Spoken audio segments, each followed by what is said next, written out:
Hey everyone, Rin here and thank you for coming. And tonight we're going to be taking a deeper look at a neat new film that somehow just popped up on my radar within the last week. Debuting on Apple TV Plus, this movie arrives to us amidst a mixed range of critical acclaim, as some believe it to be quite delightful and others, well, not so much. Starring Tom Hanks and Landry Jones, this new entry into the realm of post-apocalyptic visualization brings an interesting blend of humanity, emotion, and inevitability to the forefront of an otherwise streamlined fall 2021 movie slate. Here are my thoughts on Apple TV's tear-jerking Oscar contender, Finch.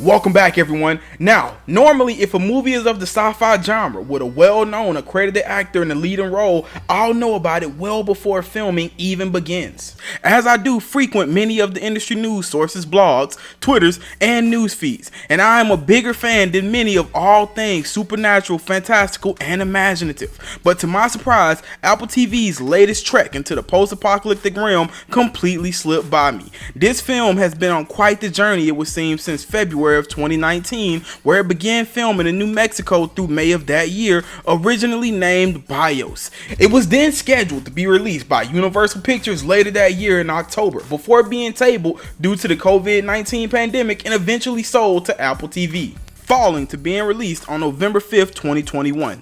Directed by the ever-graceful Miguel Sapochnik with a script written by Craig Luck and Ivor Powell, the film boasts a modest runtime of just under 2 hours and offers a foray into the deserted, irradiated world of robotics engineer Finch Weinberg, who now resides in St. Louis with his dog Goodyear, his robotic assistant Dewey, and his newly minted friend Jeff in the laboratory of his former job prior to the world being flipped on its head by malicious solar flares. UV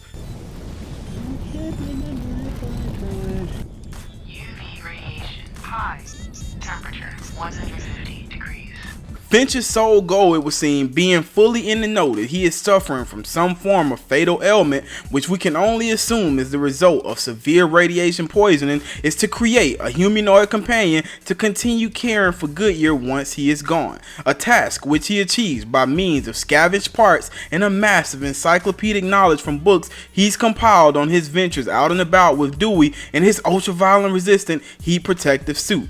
Having only gotten Jeff's uplink to 72% completion, Finch discovers there is a massive superstorm heading for their location that will effectively strand him and Goodyear inside with very limited rations, essentially killing them. It is here that our story really begins, as we see the quartet take off for San Francisco on a journey that teaches all and spares none.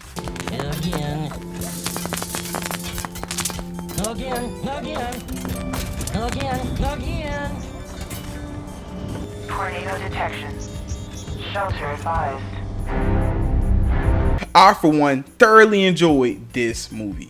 Come to think of it, I can't name many theatrical outings with Tom Hanks attached that I can truly say that I haven't, and this film is no exception. Hanks himself delivers a fantastic performance, and Landry Jones brings to life a robotic presence that was much more of a treat than I anticipated. I didn't watch any trailers coming into this, and I am very happy that I decided not to. As soon as the movie started, I was immediately immersed and hooked, line, and sinker to what was going to happen next. And for this kind of experience, that was the perfect unintentional method by which to watch this film, as the plot itself is incredibly simple and could have been ruined by means of a simple teaser easily.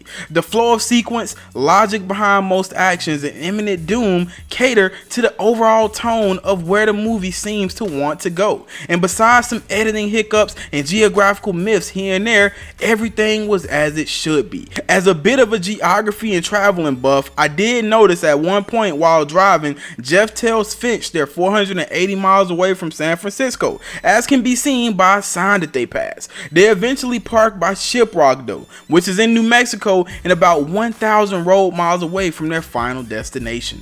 All in all, the film never really needs the appearance of any other human characters, to Finch's delight. The fall, it would seem, was more attributed to the poor reaction and mishandling by humankind than the ramifications of the solar flares. And as such, a hefty amount of fear clouds the scenes when any kind of interaction with other people could potentially take place. The cinematography here really does shine throughout, as the setting of A World Forgotten comes through vividly. And the wafting back and forth between humorous, cheerful tones to very serious, real-world lessons for our childlike protagonist Jeff seat the movie quite well. One can't help but draw comparisons between this movie and that of Castaway, another solo performance gem from Hanks' past, for which he received, among many others, a Golden Globe for Best Actor in a Drama Motion Picture. Helmed by Robert Zemeckis, this 2000 survival tale earned 2 Oscar nominations, revolving around the extraordinary tale of a man stranded alone on an isolated island with only the presence of Wilson, the volleyball he finds in a FedEx package meant for someone else, that he personifies into his lone fellow survivor. Castaway is a beautiful metaphor, really, about finding and understanding what's truly important in life, on the back of Hank's performance in a fight for his life and sanity with the only thing at his disposal, his will and imagination. Finch sees Hanks in a much different situation,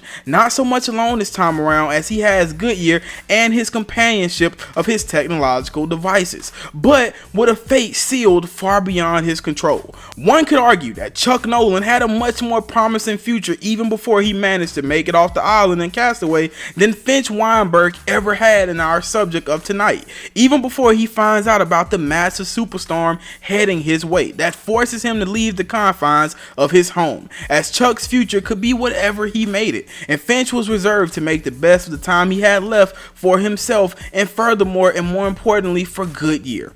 And for a film that unfortunately sees the death of its leading man, the sense of despair one would anticipate simply isn't there. I personally found the answer for this in the cheery performance of Caleb Landry Jones through Jeff, as he carried the rest of the movie quite well. But I could also see logic behind others feeling that the film never connected emotionally with its audience. For me, I'll just say this: all film is subjective, which is the objective beauty of it, and movies like Finch exemplify that in its truest form. In closing, I would highly recommend this film to you and your family, as I'm sure any and all should be able to enjoy it as much as I did. In the world we currently reside in, amidst the pull and influence of so many competing streaming services, it would seem Apple has managed to add a feather to its cap with a very hearty, delightful film with one of the industry's best renowned actors. I will of course be continuing to cover all live action Marvel and Star Wars Disney Plus content, and films from all walks of life that I have the pleasure of watching. And if you feel so inclined, I would love to have you back here week in and week out to continue to cover it all with us. Again, guys, be sure to like, comment, and subscribe, and click that bell for notifications if you've enjoyed our content here tonight. Jump down in the comments and let me know your thoughts. And while you're at it, be sure to check out some of the other content here on the channel. All of the necessary links are listed here below for you to keep up with the coming content and shareables. Please be sure to follow me on all social media platforms, or just the one you use most frequently. We are slowly but surely building a community here, and I would personally love for you to be a part of that. And last but not least, we have a merch store. So whether you see something you like or just simply want to support the channel, head on over to our shop and grab something, or grab everything. But again, thank you so much, guys and gals, for visiting here with us today. I really appreciate each and every viewing minute of your time you've given us. There's loads of content we'll be sending your way, so I'll be seeing you. But for now, be blessed. And it was written.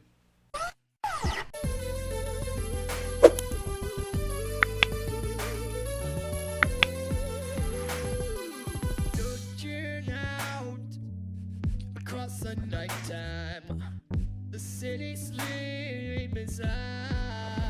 Yeah, hear her voice, shake my window, sweet seduce inside.